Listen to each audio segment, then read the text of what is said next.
Women have more parental investment, so they're more picky, but that pickiness will last. And then at some point, they'll have a neurochemical hormonal change, and then they'll be like, okay, I just don't want to be in this marriage anymore. But he didn't do anything wrong. But she's going to say afterwards, she needs to say, okay, there's changes in me. I feel different about him, so he must have done something wrong. Certainly, pretty much everybody at the table here is familiar with the stats that women divorce men at the rate of 70%, initiate divorces, right? Whenever I'm asked about this, people will say, well, that's because men aren't carrying their weight, or it's always some guy's fault for the fact that, well, women wouldn't have to file for divorce if you guys would just act right, right? Mm-hmm. Okay, there's one other, and I wasn't aware of this until just this, I saw this video. There's one other possibility. This is what it is. So. 70% of divorces that happen over 40 are initiated by women. Okay, why is that? Well, as she loses these hormones, there are so many brain changes that are happening. And because she doesn't understand herself, she thinks it's your problem. She thinks it's her teenage kid's problems. She thinks it's her aging parents' problem. She thinks it's work's problem. She doesn't go, oh, okay, wait, I've got some neurochemical changes going on in my brain that I need to make sure that my lifestyle supports. Since that conversation isn't open, she turns on everybody else. For years, I had so many women that came into my clinic and they said, whatever you do, please help me stay out of my doctor's office. And I was like, why? Because they don't understand me. And when they don't understand me, all they do is give me an antidepressant. And I feel so lost in what I'm supposed to do to help my own brain health, help my own body health.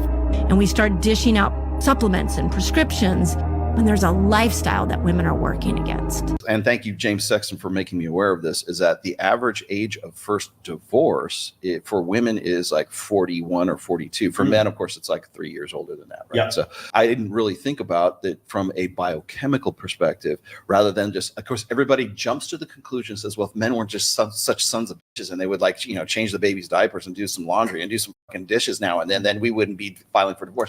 No, your neurochemistry is off at that point, especially if you've been on birth control for as long as you have, and you're on antidepressants, as she was saying here before. It's mood altering drug. So if men were ostensibly the problem, what you would find is in gay marriages, you'd have a higher divorce rate than in lesbian marriages, because apparently men are the problem. They're not carrying their weight and they're very bad partners to be married to. That's what you'd see. And then lesbian relationships, because women apparently aren't the problem, they should stay in relationships longer. So when we look at the numbers, what do we find? It's 3.5 times more likely lesbian relationships end in divorce. So even when women don't have men to blame, they're still getting divorced. This is the problem. Like, this has been done and dusted. Women will get into a point in the relationship where men will not do anything different and they'll still want to get out of the relationship. When you think about it from an evolutionary perspective, which one of the two genders is going to be more picky? The gender that has to gestate a child for 9 months and then stay with that child for 18 years, women have more parental investment, so they're more picky. But that pickiness will last all throughout the marriage. And then at some point, then like he says before, they'll have a neurochemical hormonal change, and then they'll be like, okay, I just don't want to be in this marriage anymore. But he didn't do anything wrong. But she's going to say afterwards, she needs to say, okay, there's changes in me. I feel different about him, so he must have done something wrong. Instead of saying, hey, there's like, men don't have menopause. We don't have the same thing that happens to us. Wasn't there studies saying that like men do go through? We don't have menopause. What we do is our testosterone levels drop, and then we get fatter. And as we get fatter, the testosterone then get aromatizes, and then we have more. It's a gradual decrease. Yeah. It's like that's 30 we start, so it's not like a cliff. It's like 1% per year. When you start to see the massive change, and I've said this before, like when you see morbidly obese people, the problem is that all the testosterone their body produces or aromatizes to estrogen. Okay. And that's good. So now you have a normal functioning 45-year-old man, 55-year-old man, and his body is producing so much estrogen that like his neurochemicals change before, and then you see him out there like chanting at the Pride Parade, big old fat dude with blue hair. That's where you get that guy. That's where he comes from, is because of the fact his body's producing massive amounts of estrogen. It's not quite the same thing as menopause. Taking tests, like even if you're taking too much and you are working out and you're doing this stuff, can't you still be taking too much tests that your body still starts producing estrogen? Yes, you can take a blocker for that. So generally what some guys will say is take a blocker. What other guys will say is reduce the amount of testosterone your body's taking, or reduce your body fat to the point where your body's not producing extra estrogen. So like what's your ideal body fat if you're doing tests? 8%. 8. I thought it was 9. That's what I'm headed for. I would say below 14. Yeah. Okay, Yeah, 14 cool. or lower. Yeah, I would say that's Because the average is like what? Like 20 to 30, I think, for most people. I don't know what the average is, but it's pretty high. Yeah. It's too high. Yeah.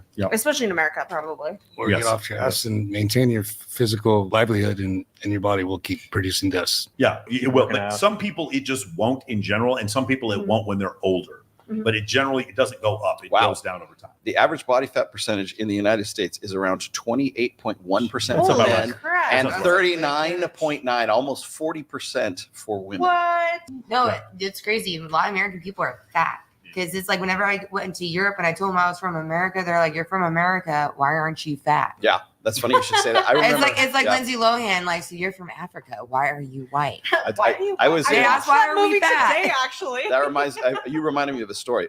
When I worked in wine and spirits, and I used to go to these distilleries. One of the rum distilleries I used to go to was in Panama, and I would go there with there's Americans and there were the Dutch that I was with, right? And I remember having some very good looking Panamanian women go and say, "Oh, are you Dutch?" And I'm like, "No, I'm American." She goes, "Oh, you don't look like an American." Yeah. And I go, not fat. I'm like, "What does American look like?" You go, "Like that guy. This dude is this big belt buckle." And I was like, "Oh shit, no, I guess I'm Dutch." There are probably women screaming at their phone. When I said this before, 83% of the time women fall in love with their affair partner, which means 17% of the time women are just going out to fuck. And 30% of men fall in love with their affair partner, which means 30% of the time men do fall in love with their mistress. That does happen. But the majority of the time, men fall in love with their affair partner far less than women do. That happened with me. My ex was cheating on me, and he actually ended up getting married to the girl he was cheating on me with.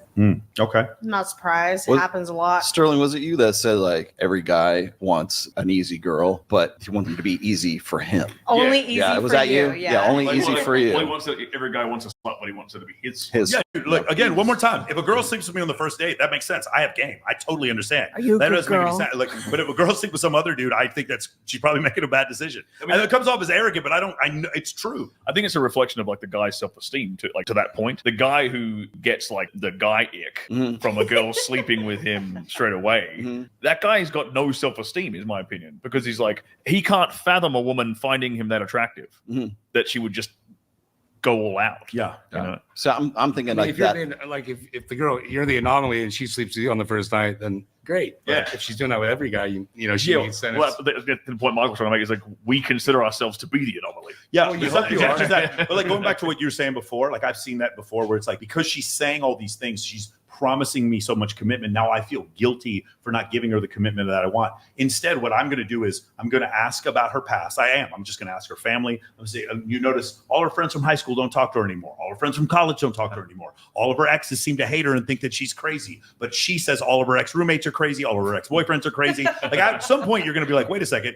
If you have 10 roommates and you say that they're all fucking crazy, at some point, you're the one who's the problem. And so you come to these realizations. So you talk to the girl and you start saying, okay, how much stimulus does she need in order to feel validated? If I do everything for her and she still needs more stimulus, and all of her exes say that she's crazy, at some point it doesn't matter how much she tells me she wants to commit. At some point I need to come to the realization that I'm dealing with somebody who says one thing and does something else. That's a problem right there. Was that rule number 6? Rule number 1, we don't listen to the words. We only pay attention to people's actions. That's rule number 1. We don't listen to the words. Yep. Which one do you want?